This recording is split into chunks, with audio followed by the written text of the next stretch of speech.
Assalamualaikum warahmatullahi wabarakatuh. Perkenalkan, nama lengkap saya Carlos Kaman, NIM 23201079. Di sini saya akan membawakan materi pembelajaran deadlock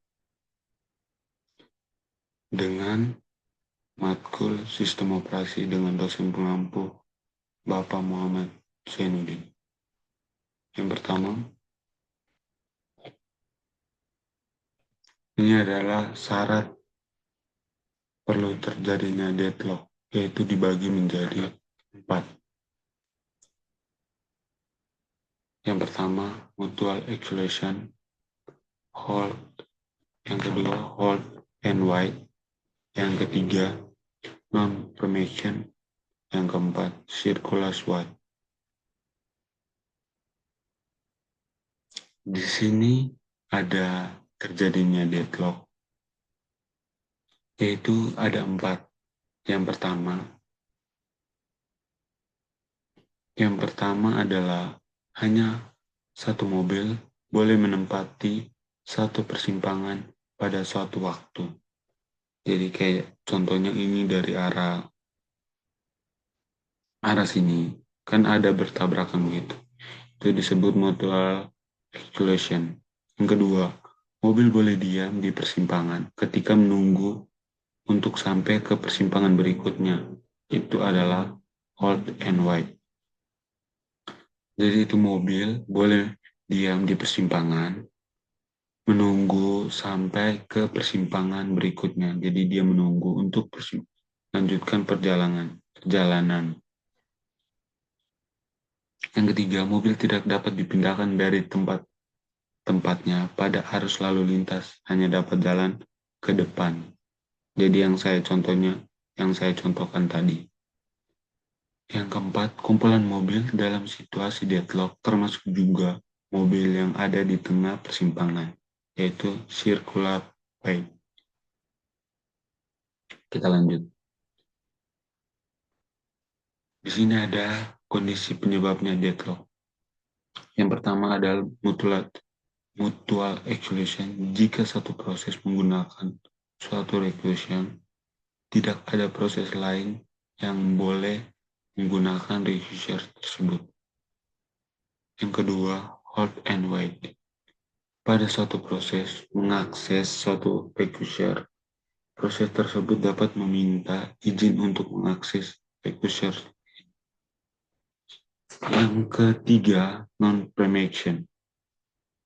Jika satu proses meminta izin untuk mengakses reclusion, sementara reclusion tidak tersedia, maka permintaan tidak dapat dibatalkan. Yang keempat, circular waiting.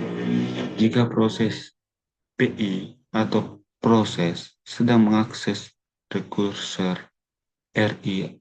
RI itu adalah sumber daya. Jadi kayak proses itu mobil. Jadi RI itu adalah sumber daya. Kayak jalan. Gitu. Dan meminta izin 4 untuk mengakses rekursor atau sumber daya. Dan pada saat bersamaan, proses PI sedang mengakses RJ dan meminta izin untuk mengakses rekursor RI. Oke, di sini ada deadlock prevacation, yaitu dibagi menjadi 2. Melakukan spooling perangkat-perangkat yang harus didedikasikan ke suatu proses. Yang kedua, tidak semua sumber daya dapat di-spooling.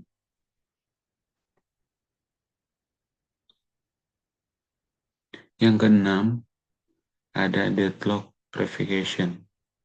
Dibagi menjadi 2 juga, hold and wait. Mengolekasikan semua sumber daya atau tidak sama sekali. Yang kedua adalah hold and wait. Yang itu menjelaskan bahwa hold and release. Kita lanjut. Di sini ada deadlock prevention, yaitu non-premeditation. yaitu dibagi menjadi dua, membebaskan semua sumber daya yang dipegang satu proses apabila proses ingin mengakses atau request lain dan tidak langsung dipenuhi. Yang kedua, membuat seluruh proses menjadi preemptif. Lanjut, deadlock prevention. Ini ada circular white adalah memberi nomor pada setiap requester. Setiap proses boleh mengakses requester secara berurutan dari nomor rendah ke yang tinggi. Kita lanjut. Di sini ada deadlock evaluation. Jadi yang pertama itu status informasi sumber daya, informasi yang tersedia, alokasi sumber daya, maksimum sumber daya yang dibutuhkan. Yang kedua, memberikan informasi tambahan yang berhubungan dengan requester. Requester akan diminta. Meyakinkan bahwa tidak akan terjadi requester wide. Yang ketiga itu adalah meyakinkan bahwa tidak akan terjadi requester wide. Kita lanjut. Di sini ada requester allocation graph. Nah, di sini saya akan menjelaskan ini akan terjadinya deadlock atau tidak. Itu kayak saya menjelaskan bahwa yang bulat ini, kita mulai dari atas ya. Jadi F dikelompokkan menjadi P, PR. Jadi P itu, P1 itu kayak proses. Jadi R itu adalah sumber daya. Recursion Edens. Jadi arah dari P1 ke RJ. Jadi saya akan menjelaskan. Jadi kayak ini kan P ini kan proses. Bulat ini kan proses. Kotak ini adalah sumber daya dengan 4 annotation. Jadi P ke ini meminta satu anggota dari sumber daya. Jadi PI itu proses, RC itu sumber daya. Ini kita anak panah yang balik ke sini. Tadi kan yang ini ke sini. Itu meminta. Kalau yang balik ke sini ini untuk menggunakan. Oke. Nah, ini ada contohnya. Ini deadlock. Jadi recursion acceleration graph itu kita contoh ya. Ini dari P1 ke sini. Ini meminta. Yang kayak tadi nih. Ini, yang ini. Nah, meminta. Kalau yang kayak gini dia menggunakan. Jadi P1 meminta ke R1, sedangkan R1 menggunakan P2. Sebaliknya ke atas, P2 menggunakan meminta R3 dan R3 menggunakan P3 dan P3 meminta R2 dan R2 menggunakan P2 dan P1 menggunakan P1. Sebaliknya juga dengan ini.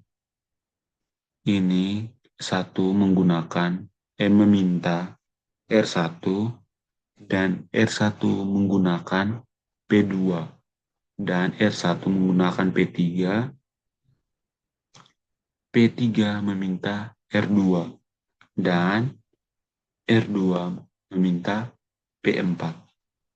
Menggunakan P4. Lanjut. Di sini ada recursion acceleration graph. Recursion acceleration graph ini kayak dari yang dijelaskan di slide ini.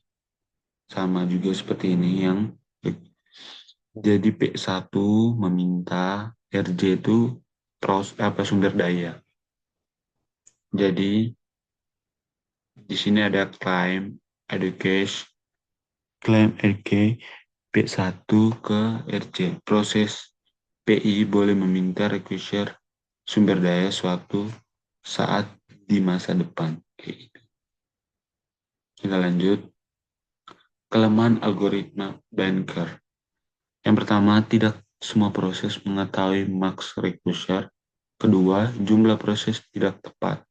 Yang ketiga, beberapa require terkadang bisa diambil dari sistem waktu-waktu, sehingga meskipun kelihatannya ada, namun kenyataannya tidak tersedia. Itu kelemahannya. Algoritma menghendaki memberikan semua permintaan hingga waktu yang berhingga. Lanjut, proses harus berjalan terpisah atau independen, sehingga untuk eksekusi tidak dibatasi oleh kebutuhan sinkronisasi proses. Yang terakhir, menghendaki klien mengembalikan request setelah batas tertentu. Di sini ada deadlock detection dan recovery. Recovery. Jadi di sini ada kriteria untuk penyingkiran proses. Jadi yang pertama, waktu prosesan yang terjadi dijalankan paling kecil. Kedua, jumlah baris keseluruhan itu yang diproduksi paling kecil. Yang ketiga, mempunyai estimasi sisa waktu eksekusi terbesar. Yang keempat, jumlah total sumber daya itu terkecil setelah dialokasikan. Yang terakhir, prioritas terendah. Gitu. Itu adalah deadlock detection dan recovery.